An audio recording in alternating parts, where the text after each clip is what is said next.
You know, when you go to the doctor and they take certain measurements like your oxygen and your blood pressure, well, those numbers are meant to give you a general picture of your physical health. And your net wealth is designed to give you a general picture of your financial health. Hi there, I'm Terry, financial coach here at Dow Jones, and today I'm going to tell you exactly how to calculate your net wealth, figure out exactly what that means for your financial health, and give you some next steps to improving your financial wellness. But first, we do publish new content on the channel every Monday to help you on your journey to financial wellness. So please hit that subscribe button and the bell to be notified so that you don't miss out on any of our future videos. Also, be sure to check out our free masterclass if you want secrets for how to up-level your wealth. I'll link to it in the description below.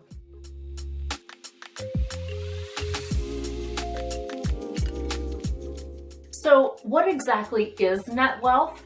In a nutshell, net wealth calculates the value of what you own or your assets and subtracts out what you owe or your liabilities.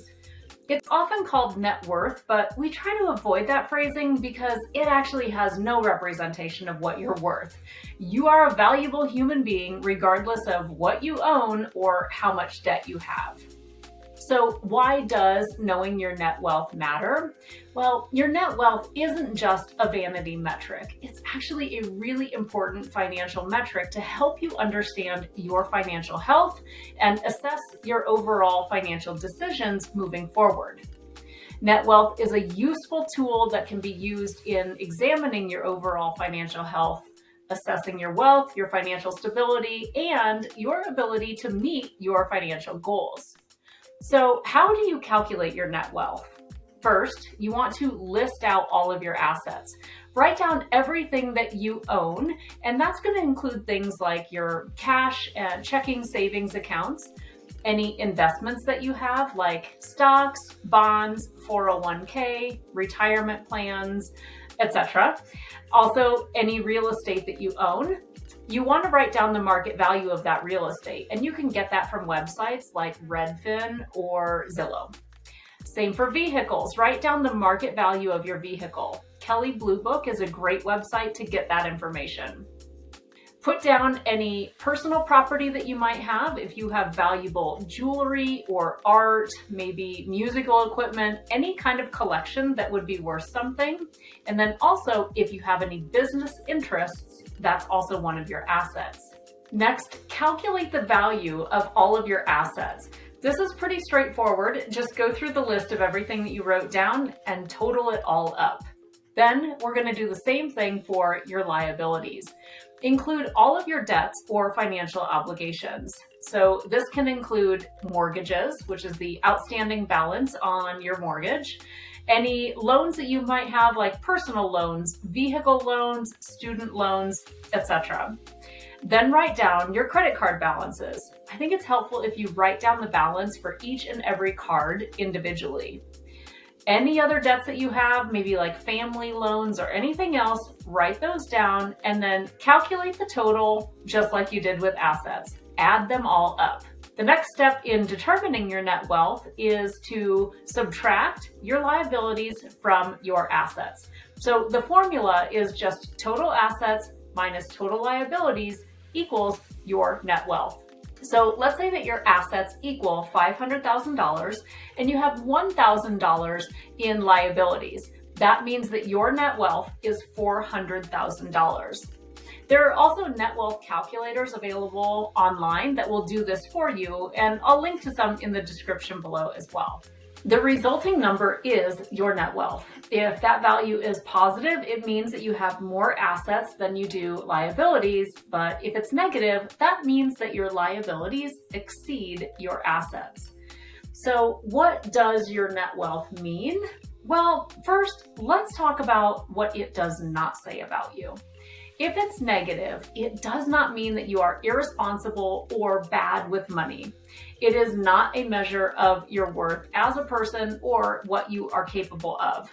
The fact that you are watching this video means that you are taking accountability and headed in the right direction. All right, here's what to do if your net wealth is negative. And let me know in the comments if there's any of these that you would like to hear more about. Number 1, assess your finances. You've already listed out your assets and your liabilities. Now take a look at what you've listed. What kinds of debts do you have? Is it good debt? Is it bad debt? And what do the interest rates look like? Number 2 is make a debt repayment plan. Focus on paying down high interest debts first. Prioritize your debts with the highest interest rates, and this will save you more money in the long run. However, sometimes if you start with the smallest balance first, it'll give you a quick win. Then focus on the higher interest. You can also consider consolidating all of your debts in order to get either a lower interest rate or a lower monthly payment, but please make sure that you don't reaccumulate more debt once you have consolidated. Third is negotiate with your creditors.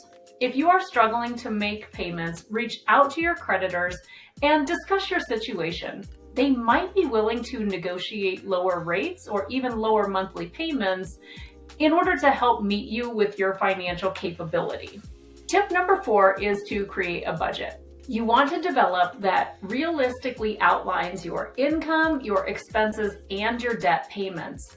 Identify any areas where you can cut unnecessary spending in order to free up some funds for that debt repayment. Tip number 5 is to build a $1,000 emergency fund. Establish or replenish your emergency fund so that you don't have to dip into your credit cards again if you do have an emergency. Number 6, increase your income. Explore opportunities to boost your income, such as taking on a part-time job or a side hustle, maybe even a freelance gig that could potentially turn into a higher paying job. 7 is invest in financial education. Educate yourself on personal finance principles. Understanding how to manage your money helps you make more informed financial decisions, and it creates long-term stability. Number 8 is stay committed. Improving your financial situation does take time and discipline.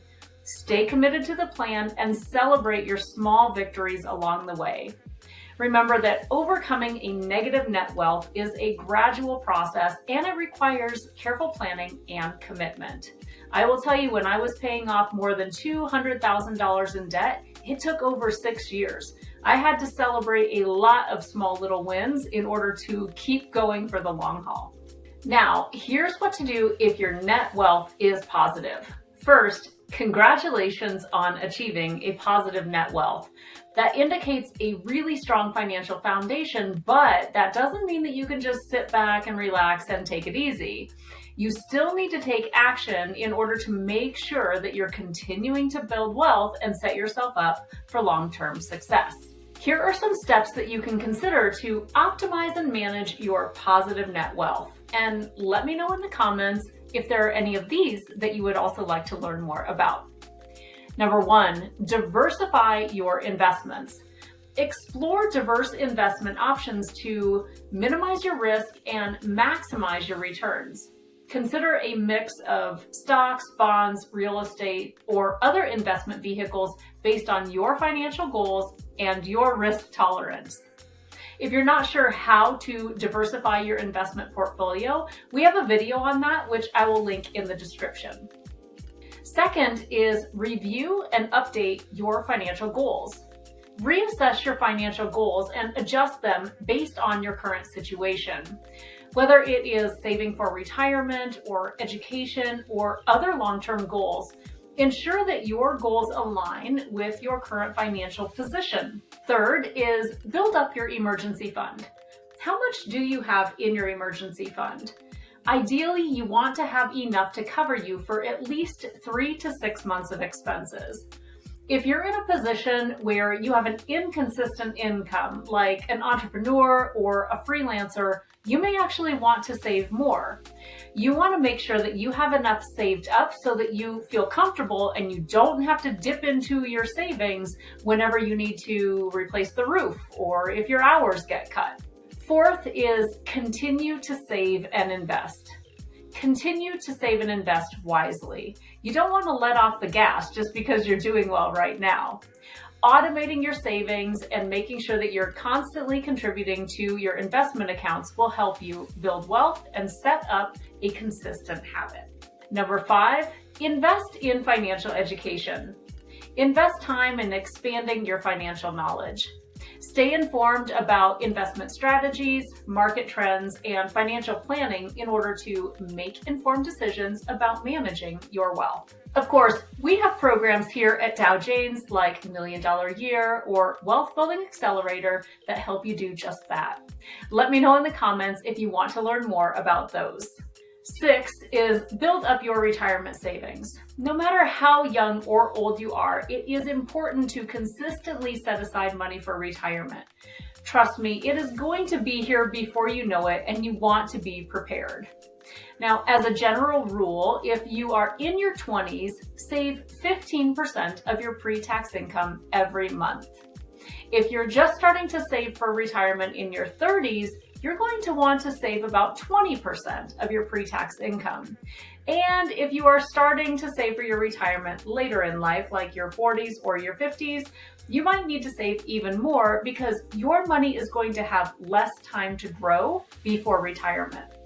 We have a video on saving for retirement later in life, which I will also link in the description.